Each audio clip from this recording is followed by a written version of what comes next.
The rain poured down hard when Steve Myers arrived at his office. He had forgotten his umbrella and was soaked when he walked inside. "Oh my God, Steve," said his assistant Jody as he walked in the door. "You look like crap." "Good morning to you too, Jody," Steve said, smiling. "I didn't mean it like that," Jody said, "but that government man will be here soon, and you need to look at least halfway presentable. Don't worry about him. It's not my good looks he's interested in." Jody shook her head. The entire time she worked for Steve, she never saw him nervous about anything. For that matter, he never got angry either, at least not around her. That, she had heard, happened only during Red Sox games. Jody greatly admired her boss. The only flaw she could see was his absent-mindedness, which seemed more cute than annoying. "Well, whatever he's interested in, you don't want him distracted by that Aquaman look. Give me your jacket and go freshen up. I'll get the jacket you left here last week. It should match what you're wearing." "Thanks, Jody. What would I do without you?" "I don't want to think about it," she said, as Steve walked away. Jody grabbed the jacket from Steve's office and laid it across her desk. She held several jobs in the 8 years since graduating high school, but none made her feel as needed or appreciated as this one. She also had an attraction to her boss that was more than physical, which she kept to herself. Except for his forgetfulness, he was nearly perfect as far as Jody was concerned. Handsome, extremely intelligent, and kind to everyone around him. In her mind, she was just an average girl who never made it past high school. While she was an attractive, intelligent young woman, she was also burdened with self-doubt. 2 years earlier, she worked at a local coffee shop where Steve would visit almost every morning. He would sit for 15 minutes with a cup of coffee and a pastry before going to work. The coffee was always the same, but the pastries varied. One morning, Steve met a young woman at the coffee shop and interviewed her for a job. Jody overheard much of the conversation. When the woman left, she sat at his table and told him she wanted the job. It was probably the most impetuous thing she ever did, but it worked. He hired her on the spot. Since then, she has done an exceptional job taking care of all the details of his business, and sometimes his personal life, allowing him to focus on his work. Steve tended to be single-minded, dedicating all his attention to one project at a time, often neglecting minor details like remembering to shave. Steve graduated from MIT at the top of his class. Shortly after graduation, he formed his company, Cybernetics Technologies, with financial backing from his uncle, Tom Myers, who made a small fortune during the real estate boom. He feared another real estate bust was on the horizon and wanted to diversify his portfolio. Cybernetics enjoyed initial success with a device Steve developed that allowed fighter pilots to fly using only their thoughts. The company sold 15 units to the Air Force for a trial phase with a potential for thousands more if successful. The device worked too well. Occasionally, the thought of firing a missile would inadvertently enter a pilot's head. Fortunately, the planes carried no live ammunition during the test phase. They fixed the problem with a simple switch that prevented the pilot from firing weapons until a combat situation arose. When Steve returned to the office, he picked up his jacket from Jody's desk and asked, "Is Jim in yet?" "He's been in the lab since 5 a.m., Jody replied. "Something about a problem with the uplink." "Great. That's all we need is a problem today. Is that concern I hear in your voice?" "Prosody," Jody joked. "Absolutely," he said with a smile. "I'm concerned about where I'm going to get the money to pay your salary." Steve walked down the hall to the computer lab, where he found Jim Lee sitting behind a large control panel. There were a dozen monitors around him, but he concentrated all his attention on the large one in the center. Jim had been working at Cybernetics as a network engineer from the beginning. His father worked as a tailor and opened his own shop in Los Angeles when Jim was a young boy. His business brought in enough money for a comfortable living, but with 4 kids, the amount of money available for each of their college educations was minimal. Undeterred, Jim finished second in his high school class and earned a partial scholarship to MIT. He paid for the rest with student loans. While at MIT, he met Steve at a party. Since neither felt comfortable in large crowds, they hung around outside, talking about how they would change the world one day. Steve watched Jim study the screen and asked, "Is everything okay?" "I've been having trouble linking to the computers in Illinois, but I think I got it figured out," Jim said. "Yeah, here it comes now." "I knew you would do it," Steve said as he took a seat next to Jim. "Are they ready in Illinois?" "Everything is on schedule," Jim said. Tom Myers walked in, followed by the government man they were expecting. "Good morning, gentlemen. This is Robert Douglas from the Justice Department." The two men could not have been more different in appearance. Tom was in his early 50s, relatively short and thin, with pale white skin and graying hair. Robert was a tall, muscular black man in his mid-30s with very short, dark hair and a deep voice that conveyed authority. He seemed more like a drill sergeant than a government lawyer. Steve and Jim both stood up to shake Robert's hand. "It's nice to see you in person finally," Steve said. "I've heard a lot about you, Mr. Myers," he said. "All good, I hope." "I'd like to get started as soon as possible," he said, ignoring Steve's comment. "As you know, I am just here to observe. You have been allowed to conduct your experiment, but before the government awards you a contract, we must first determine if your device would be considered unconstitutional." "I fully understand, Mr. Douglas," Steve said. "Just call me Robert," he said. "I think we can be informal here." "Steve, I have a signal from Illinois that they are ready," Jim said. "Okay, let's get started." Mike Stewart awoke suddenly to the sound of a phone ringing. "Who could that be?" his wife, Marie, asked as she rubbed the sleepiness out of her eyes. "I have no idea," Mike said as he slowly reached for the phone. Mike was used to getting up early. He would typically rise early and run every morning before showering and heading to the office. On bad days, he would use his treadmill while watching the financial news. Today was Saturday, though, and he liked to sleep in on the weekend. "Hello," he said as he sat up in bed. "Bill's team has done it," said the voice on the other line. "I'll be in as soon as I can." "Who was that?" Marie asked as she watched her husband head toward the bathroom. "Someone from the physics lab. They've had some success with a major experiment. If it's true, it could bring worldwide attention to our college. I have to go in and see for myself." Marie hated to lose her husband on the weekends. He always worked long hours during the week, and she looked forward to spending time with him on his days off. Mike Stewart was the president of the Chicago Technical College. A few years earlier, the college received a bequest of over $6 million, and Mike was instrumental in getting the new Institute of Theoretical and Applied Physics built. Today, it seems, the money spent was well worth it. Mike's 13-year-old son, Todd, was waiting at the door as he was preparing to leave. He must have sensed something big was going on and wanted to go along. "All right, Todd, you can come, but you must stay out of the way." "No problem, Dad." As they arrived at the lab, it was clear the news had spread. Several of the administrators were there, along with reporters and television news crews. Bill Monroe, the head of the physics department, met them at the door and ushered them inside. "We did it, Mike.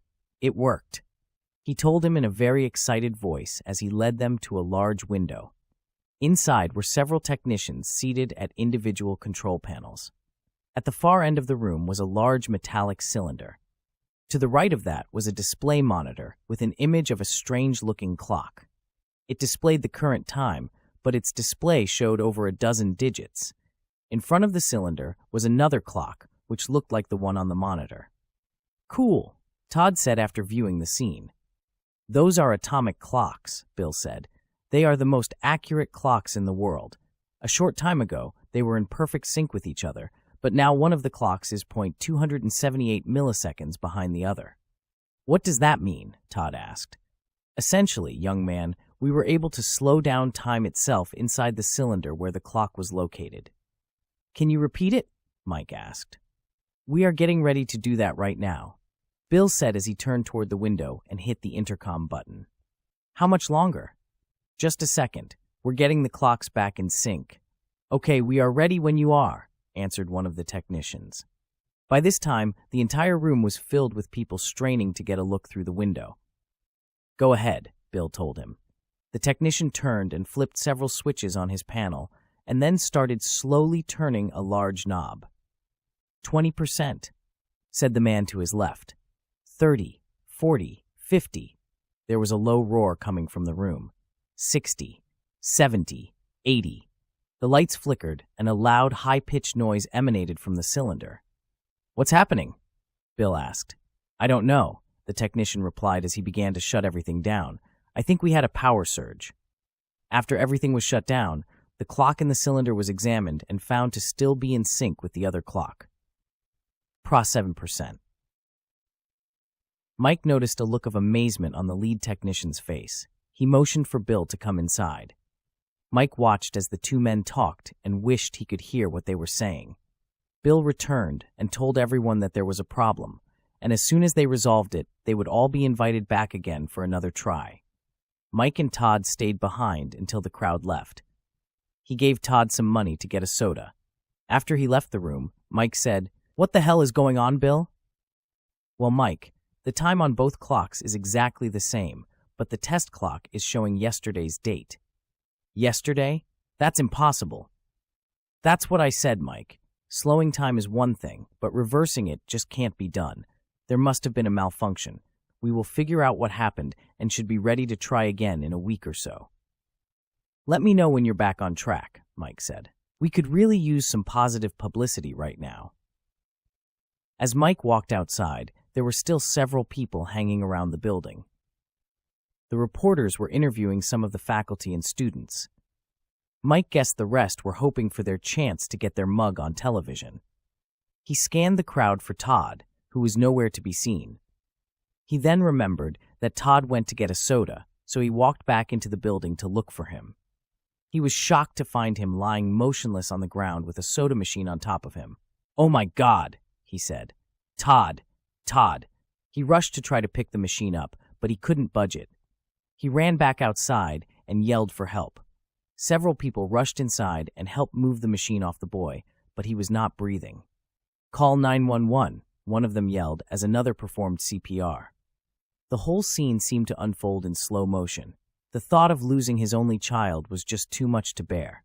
He felt a pain in his chest, like someone stabbing him with a knife. Suddenly, everything started getting dark. The next sound he heard was that of a phone ringing. He opened his eyes and looked around. He was in his bedroom. Thank God, it was just a dream. "Who could that be?" Marie asked. "I don't know," Mike said, almost afraid to pick up the phone. "Hello," Mike said hesitantly. "Bill's team has done it," said the voice on the other line. "I'll be in as soon as I can," Mike said, after a long pause. "Who was that?" Marie asked, as she watched the puzzled look on her husband's face. "Someone from the physics lab. They've had some success with a major experiment. If it's true, it could bring worldwide attention to our college." "You don't seem very excited," she replied. "I am, but I had a disturbing dream about this very thing," he said. "Oh yeah, tell me about it." "It's not important. I have to go see what's happening." As he was leaving, Todd met him at the door, wanting to go along. "Sorry, Todd," Mike said. "Not this time." He thought his dream might have been an omen. If it was true, he wanted to keep his kid home where he was safe. When he arrived at the lab, he walked past the crowd that had gathered and was ushered inside by Bill Monroe. "We did it, Mike. It worked," he said to him in a very excited voice as he led him to the large viewing window. "Tell me, Bill," Mike said, "what are the chances that a power surge could disrupt your test?" "Virtually zero," he replied. "We have a surge protector at the main power panel and additional protectors on all our equipment. Why do you ask?" "Just want to make sure everything goes well." "Well, don't worry about that," Bill said as he turned and hit the intercom button. "How much longer?" "We're ready when you are," answered one of the technicians. Mike watched in disbelief as the events of his dream repeated. He watched the experiment begin. He heard the technician calling out the power levels, and he heard the deafening sound before everything was shut down. Then he listened as Bill told him about the date change. He thought he was still dreaming and even pinched himself hard to try to wake up. As he drove home, he tried to sort out what was happening to him. Was he still dreaming? Perhaps it was an act of God or a freak of nature. Maybe he was just going crazy. If he wasn't crazy, he thought, he would be soon if he couldn't figure this out. As he neared his home, he noticed several emergency vehicles with their lights flashing. They were parked in front of his house, and several of his neighbors were standing outside. His heart raced as he stopped the car and ran toward the house. A police officer stopped him, saying, "I'm sorry, but you can't go in there." "I live here. That's my house," Mike said, almost yelling. "Are you Mr. Stewart?"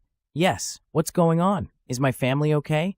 "I'm very sorry, sir," the officer said. "There's been a shooting." Just then, two men carried a gurney out of the house with a body wrapped in a white sheet. Mike's heart sank. "Oh my God, no, no, no, no." Mike ran to the body and pulled back the sheet. His wife lay there motionless. "Marie, no, please, this can't be happening." He put his arms around her and sobbed. He thought of Todd and sprang up and ran to the house. When he got inside, another officer stopped him. He could see his son lying on the floor, his chest covered in blood. He pushed his way past the officer and ran to him. He picked up his head and cradled him in his arms. He was cold. He didn't say anything. All he could do was cry. He started feeling that pain in his chest again, and he couldn't breathe. The room started spinning, and then everything became dark again. Then he heard the sound of a phone ringing. He opened his eyes and looked around. He was in his bedroom. "Who could that be?" Marie asked. Mike did not answer. He was in a state of shock as the reality of the situation sank in. Maybe the experiment they conducted at the lab somehow threw him into a time loop. Marie got up to get the phone when Mike yelled, "No, don't answer that." "What? Are you okay? What's wrong?" "Nothing's wrong. It's our day off. I think we should take a break from the rat race. Let's take a drive up to Bangs Lake for the day. We can put the top down on the car and enjoy a nice, pleasant day." "That's a great idea, Mike," Marie said. "I don't know what's got into you, but I like it." It wasn't hard to convince Todd to get ready to go. He was not like a typical 13-year-old boy. He loved any excuse he could find to get out of the house. Most of the friends who lived nearby were into playing video games. Most days, it seemed Todd was bored with his friends and off doing his own thing. They packed up their bathing suits and a picnic lunch. 30 minutes later, they were on the road. Mike put on a happy face, but deep down, he feared the worst. The last 2 days made him realize how important his family was, and he would do anything to protect them. He hoped that getting them out of town would keep them safe. About a half hour into the trip, Mike noticed the fuel gauge was near empty, so he pulled into the first gas station he saw. A fuel truck was there, and the driver was preparing to offload the fuel. He had heard this was a bad time to get gas because the new fuel stirred up the sediment on the bottom of the tank. With this in mind, he hurried and filled his tank before the truck driver started offloading his fuel. "I'm going inside to get some snacks," Mike said. "Does anybody want something?" "I'll have some peanut M&Ms and a cherry icy if they have it," Todd said. "That stuff will rot your teeth," Marie told her son. "I think it will be okay this once," Mike said. "Besides, I don't think this gas station has any health food." Marie smiled. "Fine, I guess I'll be bad too. Can you get me some Twizzlers?" As Mike walked inside, there was a large explosion that blew the windows out and knocked him to the ground. He got up and saw the entire area where his car was in flames. He raced outside and tried desperately to get to his car, but the heat was too intense. A second explosion picked him up and threw him across the parking lot. He looked up and saw his car burning. He felt a pain in his chest again before everything went dark. He heard the phone ring. "Who could that be?" Marie asked. "Don't answer it," he yelled as he got up and walked to his closet. "What's wrong, Mike?" Marie said, a concerned look on her face. "Nothing. There's something I have to do," he said. "You're scaring me, Mike. What do you have to do?" Mike reached up to the top of the closet where he kept his gun, removed the safety lock, and grabbed a shirt and pants. He folded his pants around the gun so Marie wouldn't see it, then headed to the bathroom to dress. "Don't worry, everything will be fine," he told his wife as he passed. "Are you in some kind of trouble?" she asked. "No, I'm not in any trouble. Don't worry, everything is fine. Trust me, there's just something I have to take care of. I'll explain everything when I get home." After getting dressed, Mike hurried out the door. He knew Marie had questions, but he wasn't prepared to give her any answers. He decided to drive to his office, but forgot about the crowd of people on campus that morning. He didn't want to draw attention to himself, so he parked his car away from the science lab and entered his office from the rear entrance. Once inside, he sat at his desk and wrote a short note to his wife and son that read, "I'm sorry things turned out this way, but I see no other option to keep you safe. I love you both very much." He then took the gun from his jacket pocket and pointed it at his head. "I've seen enough," Robert Douglas called out. He stood up and pointed at the monitor. "End this now." Jim looked over at Steve, who nodded his head. Jim activated the abort program, and the main monitor switched to an overhead view of a man lying on a table. A man and a woman, dressed in lab coats, began removing electrodes from the man's fingers. They then removed a strange-looking helmet with many wires protruding from the top. The man's head was shaven, but Mike Stewart's face was easily recognizable. "That was truly amazing," Robert said. "In less than 8 hours, you turned a man suicidal. I must say it is borderline unconstitutional. Some may consider it cruel and unusual punishment." "You are here to make a recommendation on that issue," Steve replied. "I'd like to know what your opinion is." "Well, Mike Stewart did volunteer for this in exchange for a reduced sentence," Robert said. "If it remains voluntary, I think we can do it, however. Forcing this on prisoners would be a tough sell. You would also need to end the treatment before any participant commits suicide. Who knows what that could do to them mentally?" "I think we can work within those parameters," Steve said. "I would like to know a couple of things," Robert said. "If Stewart knew what to expect, why did any of this surprise him?" "Technically, he didn't know," Steve said. "Once we located the area of the brain where his recent memories were stored, we injected that area with a numbing agent that kept those neurons from firing. In effect, he remembers nothing about his arrest or anything following it." "What about his dream?" Robert asked. "How did you control that? And why did you choose to kill his family over and over again?" "The dream is the hard part," Steve said. "The helmet you saw has multiple functions.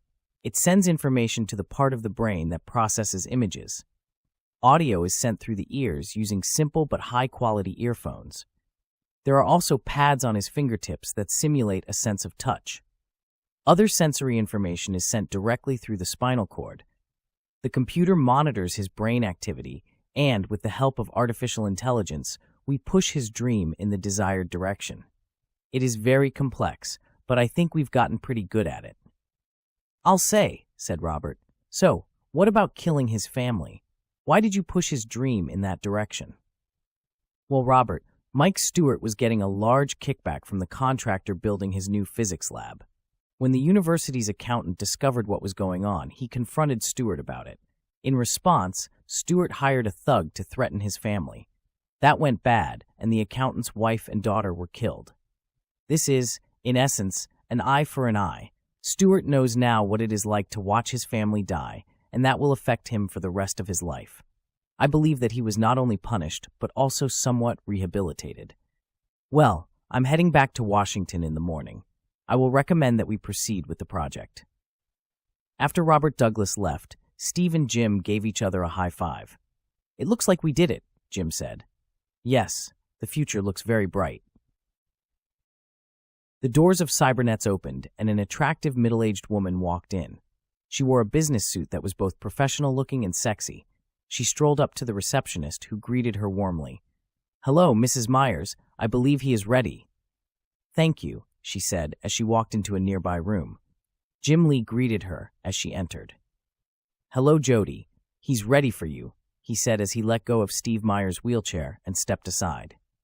Steve stared straight ahead, a blank look on his face, as Jody took his hand and said, "Did you enjoy your trip down memory lane, honey?" He continued to stare straight ahead as she moved behind the chair and grabbed the handles. "Thank you for doing this for him, Jim," she said. "This is all he has now since the accident." "You're the boss, Jody," Jim said. "Besides, Steve is my friend, and I would do anything for him." "Okay, Steve, time to go home," she said as she pushed him out the door. "We'll do this again next week." You've reached the end of Repeat. I hope you enjoyed this short story. I'd like to know what you thought. Please leave a comment below and hit the like button if you enjoyed the story. If you'd like more content like this, tap subscribe and then hit the bell. That way, you'll get notified instantly when I post. To learn more about my books including the Last Healer Mysteries series, please visit charleshuss.com.